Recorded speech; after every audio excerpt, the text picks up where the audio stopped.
Now, if you're in the market for a used premium Continental car, one of the best value purchases that you can consider is the BMW F30 3 Series, which was so brand new from 2012 all the way to 2019. And some units I've seen in the market are touching the 30,000 ringgit mark. But as always, which is the best version of the 3 Series to choose? And my answer always is you want to look for the facelift version with the 4-cylinder petrol engines or the 320D. And right here with me, this is a 2016 facelifted 320i. Now, what's the difference between the facelift and pre-facelift F30 3 Series? Well, BMW made, despite the relatively modest changes to the exterior, BMW gave the F30 LCI significant technical upgrades. So the chassis has been upgraded, the rear suspension was thoroughly engineered, and most importantly, the powertrain is upgraded as well. So for the 4-cylinder models, the N20 2-liter turbo engine phased out, replaced with the newer generation B48 engine that still features in today's BMW models like the G20, even the G60 5 Series. So let's go and check this example out. So this is a 320i finished in Sportline trim. Now, my personal preference, I've mentioned this before in another video, I'm not that big of a fan of the F30 in M Sport trim. I much rather like it in this more understated Sportline trim. It speaks to my personality better. So with the Sportline trim, you would notice that the door frames are blacked out, matte black. Luxury line trim, the door frames would have been chrome. The front bumper also is of a much more elegant design compared to the M Sport trim, but you have this satin plastic chrome finish here that gives it an extra contrast to the lower bumper area as well. And you can see these are the upgraded headlights of the facelifted model, complete with a LED reflector lamp. So one thing about the F33 series is that all variants of the LCI come with this high spec headlight. So whether you take the 318 or 320 or the 330i, 330e, you get the same headlight spec. 17-inch wheels, very conservative looking, simple 10-spoke design. Okay, Sportline trim. Now, one thing I do appreciate, I still remember with the 3 Series pre-LCI, even the 328 did not have keyless entry. But here in the LCI model, BMW rectified that. You get keyless entry on driver and passenger side for the 320i. So at the back here, they have BMW has also changed, updated the tail light design. So it's a more three-dimensional effect going on here that it bulges out a bit. So it is a very popular mod amongst pre-facelift F30 owners to retrofit this facelift F30 tail lamps there. But I have actually a slight preference toward the pre-facelift design, but that's just me. Okay, what are your thoughts? So the bumper also, BMW has kept it very subtle, very neat. In the pre-facelift model, this black strip that denotes this is a Sportline trim. In luxury line trim, this would have been chrome. If it's a base Kosong model, this would have been blank. Okay, so they have lengthened this, they put more width to it, and they've raised the reflectors to a higher level. Now, in the pre-facelift model, also the 320i had single tailpipe, whereas here now, the 320i has double tailpipes. Only the 318 with the 3-cylinder engine has single tailpipes. So let's open the boot. So you can see here, this boot opener, in the higher models, they would have integrated the reverse camera here as well, which the 320i does not get. But good news is, it is relatively easy to retrofit, and if you find experts, they can hook it to the car's iDrive as well. So boot space actually is pretty decent. Okay, well, the previous owner of this car has put this unsightly coil mats. I highly recommend removing them. Okay, yeah, decently sized boot.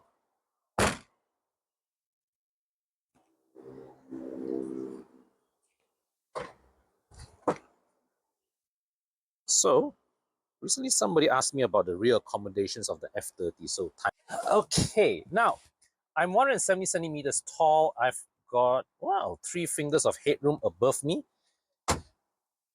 The thigh support is surprisingly better than I remembered. Okay, and leg room is decent too. This driver's seat is already adjusted to my setting. A rear aircon vents with a 12-volt socket. And the ISOFIX mounts are buried inside, so you really have to dig your fingers in and look for it. Rear armrest with, well, flip-up lids for the cup holder. Let's bring you to the front.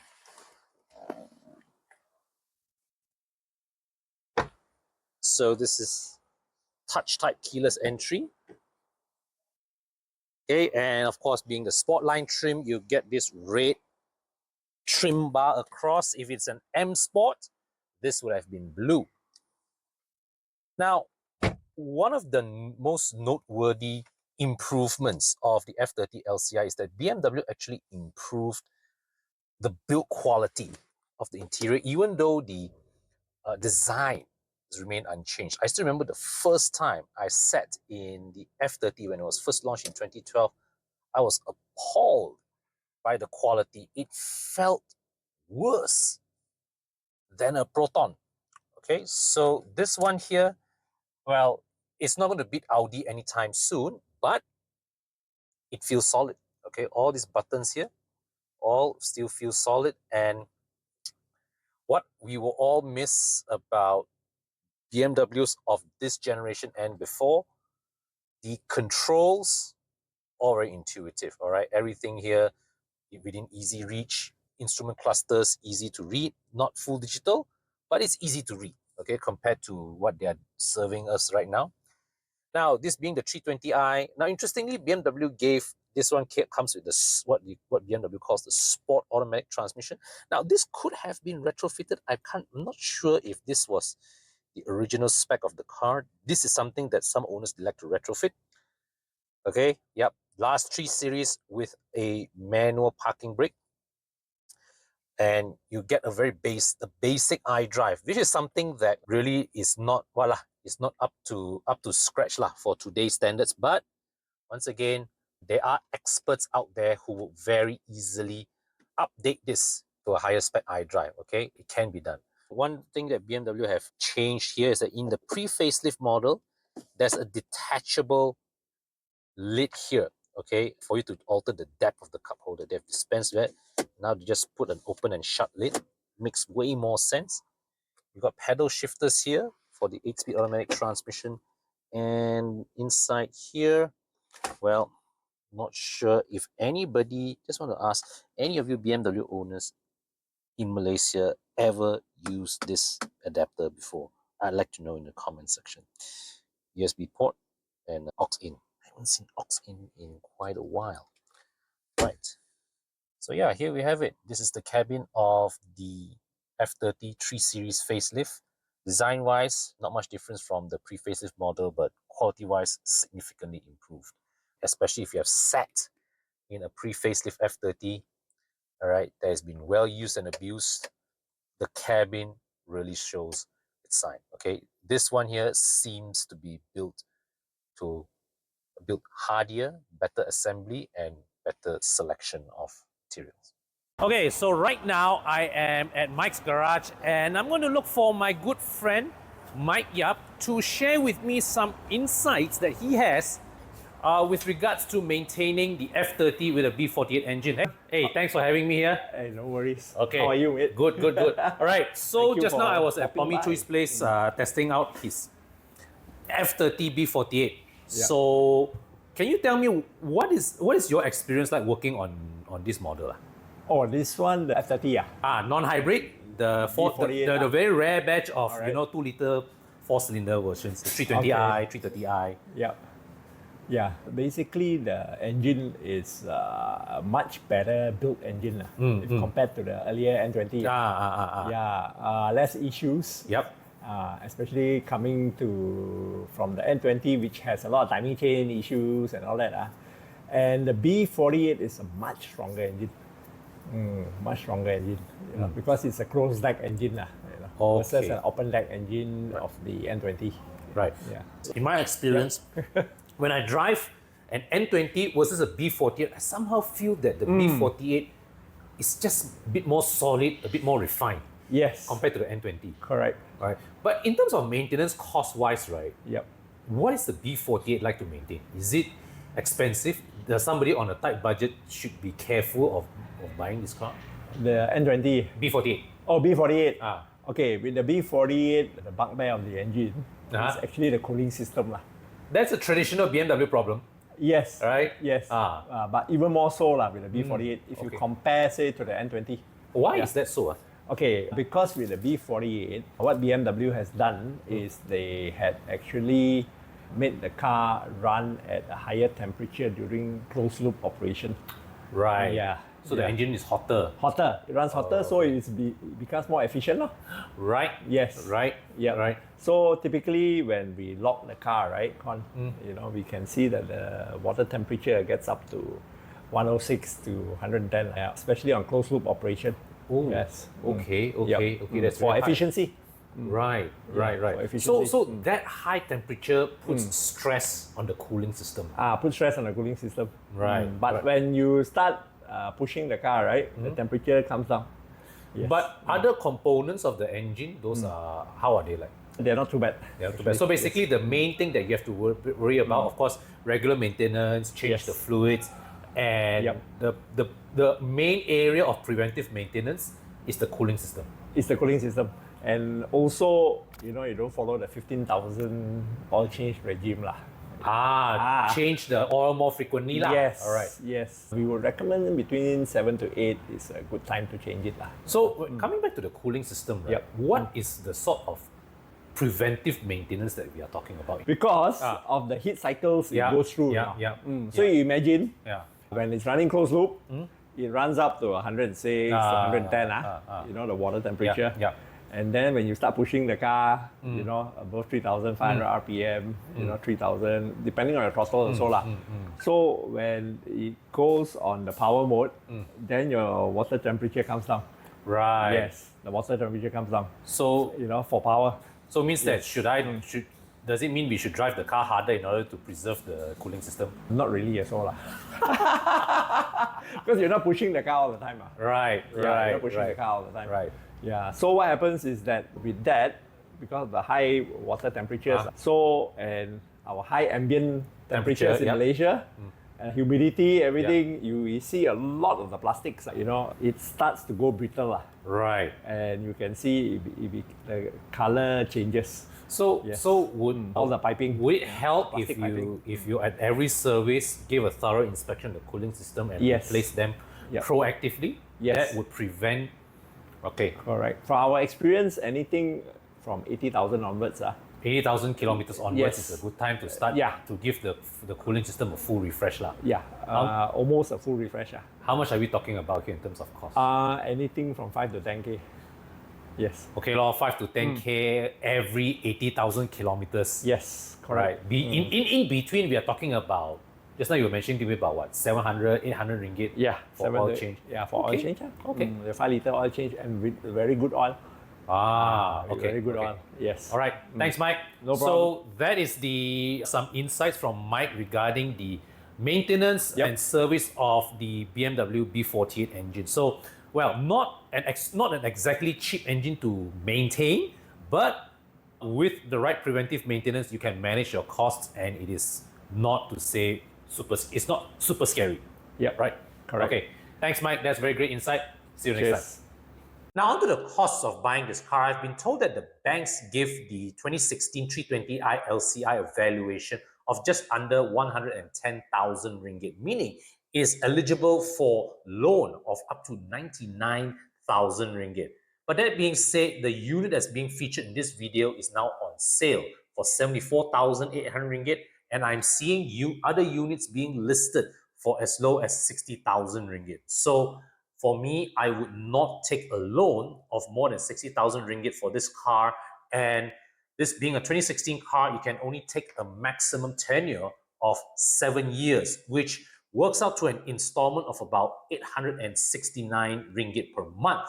Now, based on my recommendation that you should not commit more than 20% of your disposable income on your car, I would say that after you deduct your EPF, SOXO, and tax, you should have a net income of at least 4,300 ringgit before you consider purchasing this car.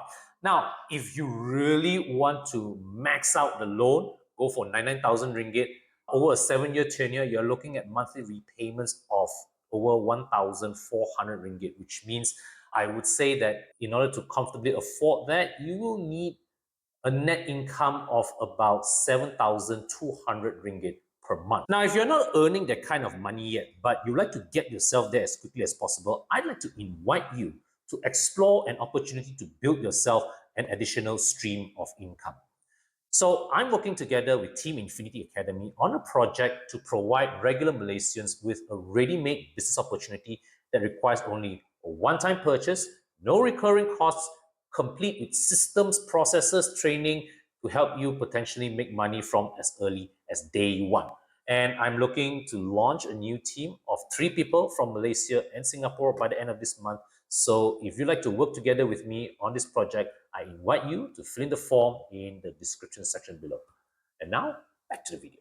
Okay, so now the official specs say that the 320i here produces about 180 horsepower, but I find that hard to believe. You see, my E39 is rated at 170 horsepower. This car does not feel like it is only 10 horses faster than my E39. This feels like easily 210 to 220 horsepower on tap, which is a good thing, all right?